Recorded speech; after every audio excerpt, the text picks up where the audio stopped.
بسم اللہ الرحمن الرحیم۔ السلام علیکم ناظرین۔ حضرت امام حسین علیہ السلام کی شہادت کے بارے میں تو تمام لوگ جانتے ہی ہوں گے کہ کس طرح نواسۂ رسول صلی اللہ علیہ وآلہ وسلم کو شہید کیا گیا اور کس طرح ان پر ظلم کے پہاڑ ڈائے گئے۔ نواسۂ رسول پر کسی نے رحم نہ کیا مگر دو پرندوں نے امام حسین علیہ السلام سے وفا کا حق ادا کر دیا۔ آج کی اس ویڈیو میں ہم آپ کو بتائیں گے کہ کون سے وہ دو پرندے ہیں اور انہوں نے کیسے وفا کا حق ادا کیا اور کس طرح ایک یہودی کی نابینا بیٹی کو حضرت امام حسین علیہ السلام کے خون مبارک سے بینائی مل گئی۔ امام حسین علیہ السلام کی شہادت پر تمام انسان، حیوان اور جنات سب غم زدہ ہیں۔ جب حضرت امام حسین علیہ السلام کو شہید کیا گیا تو ہر طرف خون کی سرخی پھیل گئی، یہاں تک کہ آسمان بھی 3 دن تک سرخ رہا۔ تمام پرندوں میں سے الو وہ پرندہ ہے جس کو حضرت امام حسین علیہ السلام کی شہادت کا بہت افسوس ہوا اور اس پرندے نے انسانوں سے ناطہ توڑ لیا۔ واقعہ کچھ یوں ہے کہ کربلا کے میدان میں الو نے حضرت امام حسین علیہ السلام سے جنگ کو دیکھنے کی اجازت چاہی مگر امام حسین علیہ السلام نے اسے منع کیا کہ تم چلے جاؤ کیونکہ آج جو کچھ ہوگا تم دیکھ نہیں پاؤ گے، لیکن بار بار ضد کرنے کے بعد حضرت امام حسین علیہ السلام نے اسے رکنے کی اجازت دے دی تو اس نے امام حسین علیہ السلام کی شہادت کا پورا واقعہ اپنی آنکھوں سے دیکھا۔ اس کے بعد اس پرندے نے انسانوں سے ناطہ توڑ لیا۔ ناظرین، یہ بے زبان پرندہ بھی اتنا سمجھتا ہے کہ حضرت امام حسین علیہ السلام وہ تھے جو اللہ کے نبی حضرت محمد صلی اللہ علیہ وآلہ وسلم کی گود میں کھیل کر بڑے ہوئے تھے، جو جنت میں نوجوانوں کے سردار ہیں۔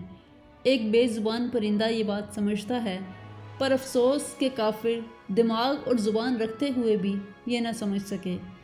جب سے حضرت امام حسین علیہ السلام کی شہادت ہوئی تب سے انہوں نے آبادی میں رہنا چھوڑ دیا اور ویرانے میں رہنا شروع کر دیا۔ الو صرف رات میں ہی باہر نکلتا ہے، دن میں بس تنہا ویرانے میں رہتا ہے۔ حضرت امام حسین علیہ السلام کو جب شہید کیا گیا تو الو نے قسم کھا لی کہ اب کبھی بھی وہ آبادی میں نہیں رہے گا بلکہ تنہا ویران جگہ پر رہے گا، اور اب الو رات بھر غمگین رہتا ہے یہاں تک کہ صبح ہو جاتی ہے۔ حضرت امام حسین علیہ السلام کی شہادت سے پہلے الو آبادی میں رہتا تھا اور جب بھی کوئی کھانا کھاتا تو الو اس کے پاس آ کر بیٹھ جاتا اور لوگ اسے بھی کھانا ڈال دیتے تھے اور پانی بھی ڈال دیتے اور وہ کھا پی کر اپنی جگہ واپس چلا جاتا۔ جب حضرت امام حسین علیہ السلام کو قتل کیا گیا تو وہ پہاڑوں اور جنگلوں کی طرف چلا گیا اور جاتے ہوئے بول کر گیا کہ تم کتنی بری امت ہو، کتنے بد نصیب ہو جو اپنے نبی حضرت محمد صلی اللہ علیہ وآلہ وسلم کے نواسے کو شہید کر دیا۔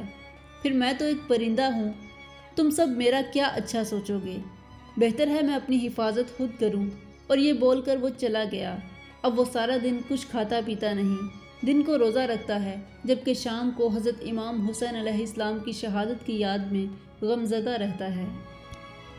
جہاں الو حضرت امام حسین علیہ السلام کی شہادت پر غمگین ہے، وہاں کبوتر بھی ایک ایسا ہی پرندہ ہے جس کو حضرت امام حسین علیہ السلام کی شہادت پر بے انتہا دکھ ہوا۔ یہ پرندہ بھی ان لوگوں پر لعنت بھیجتا ہے جنہوں نے اللہ کے رسول کے نواسے کو شہید کیا۔ امام جعفر صادق کا کہنا ہے کہ کبوتر کو گھروں میں پال لو کیونکہ یہ حضرت امام حسین علیہ السلام کے قاتلوں پر لعنت بھیجتا ہے۔ امام جعفر علیہ السلام کہتے ہیں کہ ایک دن میں داؤد کے گھر بیٹھا ہوا تھا اور وہاں ایک کبوتر دیکھا جو زور زور سے کچھ بول رہا تھا، تو میں نے پوچھا، داؤد تم جانتے ہو یہ کبوتر کیا کہہ رہا ہے؟ آپ نے فرمایا، نہیں میں نہیں جانتا۔ امام جعفر صادق علیہ السلام نے فرمایا، یہ ان پر لعنت بھیجتا ہے جو نواسۂ رسول صلی اللہ علیہ وآلہ وسلم کے قاتل ہیں، اس لیے اس پرندے کو گھر میں پالنا چاہیے۔ دوستو، اب بات کرتے ہیں کہ یہودی کی نابینا بیٹی کو کس طرح بینائی ملی۔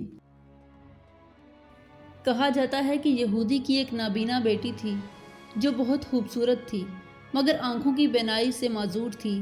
یہودی ایک تاجر تھا جو تجارت کی غرض سے دیگر شہروں میں جایا کرتا تھا اور اس کی بیٹی گھر میں رہتی تھی۔ ایک دن یہودی کافی ساری مصروفیات کی وجہ سے گھر نہ آ سکا۔ یہودی کی بیٹی یعنی یہودی کی نابینا بیٹی باپ کے انتظار میں بے چین تھی۔ اچانک اس نابینا لڑکی کے کانوں پر ایک کبوتر کے رونے کی آواز آئی۔ اچانک یہ رونے کی آواز سن کر یہودی کی بیٹی حیران ہو گئی۔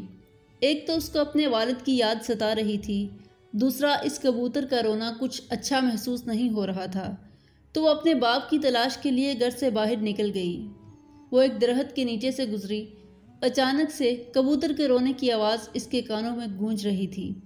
اس لڑکی نے اس درخت کی طرف دیکھا جس طرح سے کبوتر کے رونے کی آواز آ رہی تھی۔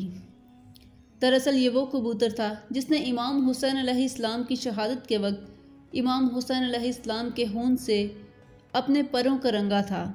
یہودی کی اس نابینا لڑکی نے اس درخت کی طرف دیکھا جس درخت سے کبوتر کے رونے کی آواز آ رہی تھی، تو اچانک اس کبوتر کے پر سے خون کا ایک قطرہ نیچے گرا اور اس یہودی کی آنکھ پر گر گیا۔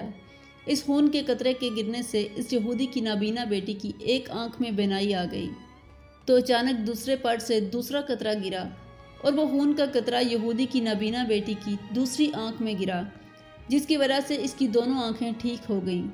پھر یہودی اپنی بیٹی کی تلاش میں ادھر ادھر گھومتا ہوا اپنی بیٹی کے نزدیک سے گزرا اور کہا، لڑکی کیا تم نے ادھر میری نابینا بیٹی کو دیکھا ہے جو نابینا ہے؟ تو اس لڑکی نے کہا، بابا جان میں وہی نابینا بیٹی ہوں، آپ کی تلاش میں آ رہی تھی۔ اچانک یہ کبوتر یہاں پر رو رہا تھا، اس کے پر خون لگا ہوا تھا۔ اچانک وہ قطرے میری آنکھوں میں گرے جس کی وجہ سے میری آنکھیں ٹھیک ہو گئیں۔ یہ تھا امام حسین علیہ السلام کے خون مبارک کا ایک جیتا جاگتا معجزہ۔ دوستو امید ہے کہ آج کی ویڈیو آپ کو پسند آئی ہوگی۔ ویڈیو اچھی لگی ہو تو ویڈیو کو لائک کریں اور چینل کو سبسکرائب کریں تاکہ مزید ایسے اسلامک واقعات کی ویڈیوز آپ تک بآسانی پہنچ سکیں۔